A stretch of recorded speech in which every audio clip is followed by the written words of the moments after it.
During the liberation of Europe, American and British Air Forces went on bombing raids in Germany to destroy major infrastructure. They started in the UK, from bases in the UK, and then flew over Belgium towards Germany. Now, during one of those missions, a B-17 US bomber took off in England and had damage to one of the engines, engine number 2, while reaching the coast of Belgium, maybe France, somewhere around the coastline. They got in trouble. And then the crew had to decide, what are we going to do? We have 4 engines. Do we continue and complete the mission, or do we return? So they were pretty much halfway, and they decided to go on with the mission. And the mission was to bomb a place called Saarbrücken in Germany. Now, by the time they reached Arlon, which is where we are now, engine number 4 caught fire and exploded, which led to the plane being broken up into 3 pieces.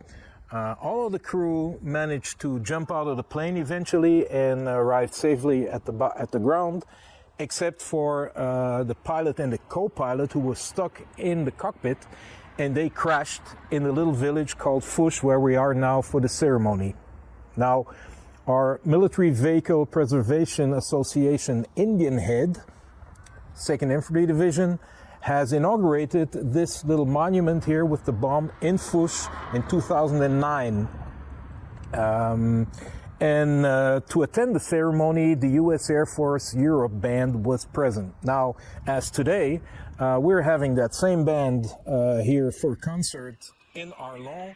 We thought we might have a little ceremony at that same monument to commemorate those flyers who gave their lives for our safety and peace in Europe in November of 1944, and on a wider scale to all liberators who came over to Europe to liberate us from the Nazi regime. Well, who was included today? We have, on the military side, we have the provincial command, the colonel, the provincial command. We have the commandant of the infantry school, the major.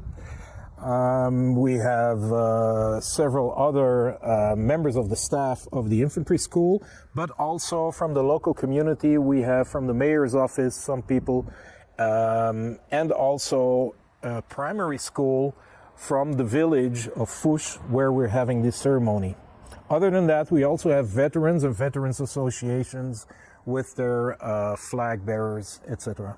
I think it's very important to commemorate these events, because you want to highlight friendship and alliances, mutual help between countries to make sure that everybody can live in peace.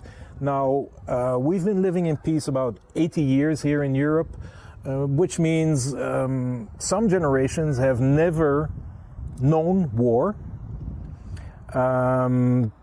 They may also not have heard war stories, because those who have known war maybe are no longer around. So it's up to us to keep up this remembrance so that future generations know what this is all about, what war is about, and how important it is to avoid war and try to live in peace.